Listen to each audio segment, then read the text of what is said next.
quite some years ago, the author of this book, Sonya Hartnett, and illustrator Lucia Masciullo, and I might have pronounced her name wrong there, quite some years ago they published a book called Come Down Cat, and it was really good, really popular. It won some special awards by the from the Children's Book Council of Australia and some other organisations as well, and now they have published Go Home Cat, and it's actually published by Penguin, and it is another story, obviously with a cat in, and with Nicholas. Nicholas was in the first story and he's in this story as well. So if you haven't read Come Down Cat, maybe you need to look out that story as well. But for today, I'm going to read you Go Home Cat.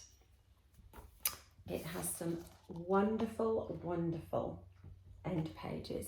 I love books that are like this.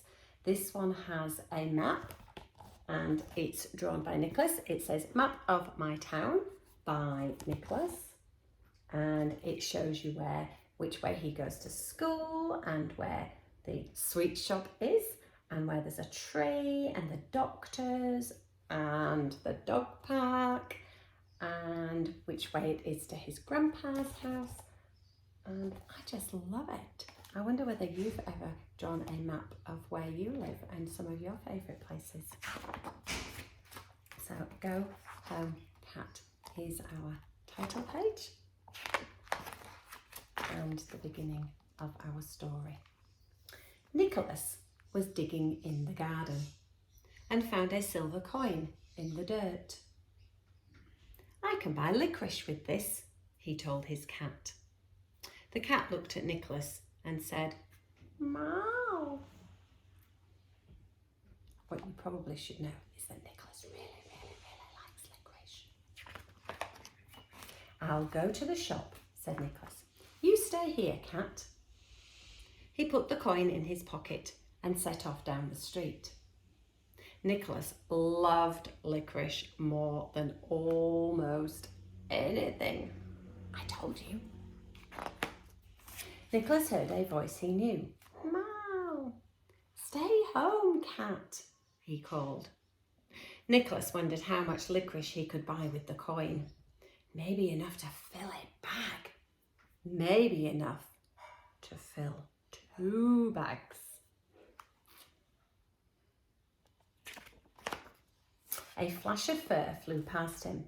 Cat, cried Nicholas. Meow, said the cat. Don't follow me, cat, said Nicholas. I don't want you to get lost. The cat gazed at him.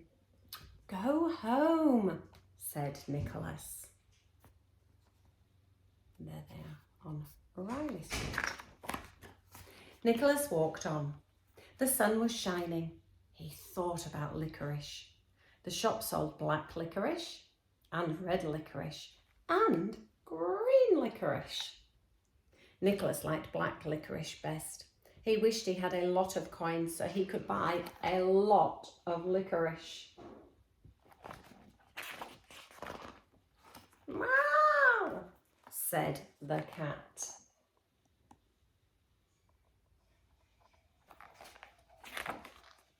Cat, wailed Nicholas. Why won't you do as you're told? It's not safe for you out here. What if a dog chased you up a tree? How would I get you down?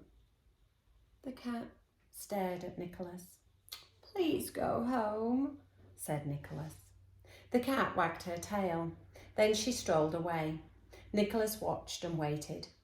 His cat did not look back. The shop stood on the opposite side of the street. Nicholas stopped and checked for cars. He looked left. He looked right. Then he crossed the road.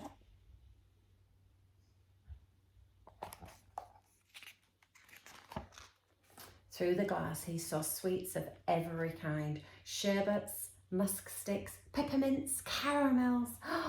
There was the licorice in its box, glossy and delicious.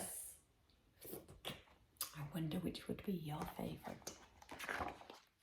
Nicholas took the coin from his pocket and pushed open the door. Meow!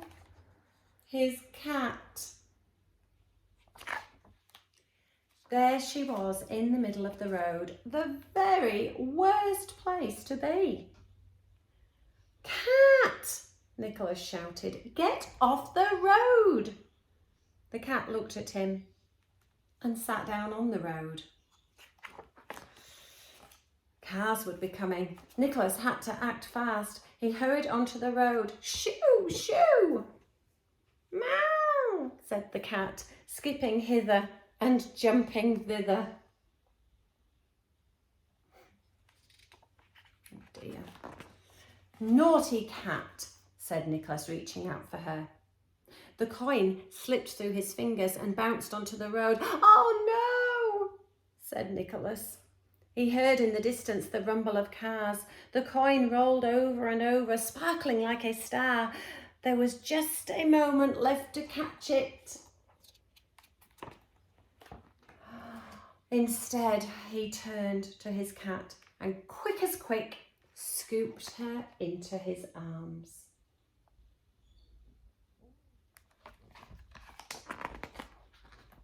The coin trundled along the gutter and vanished down the drain.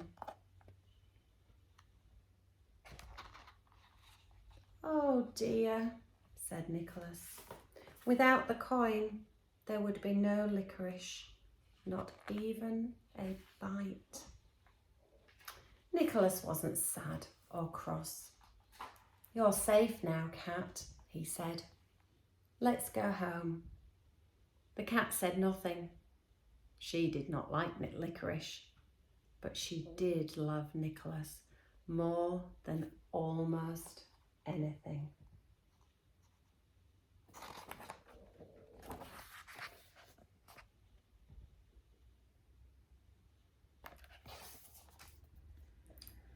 I think Nicholas showed just how much he loved his cat.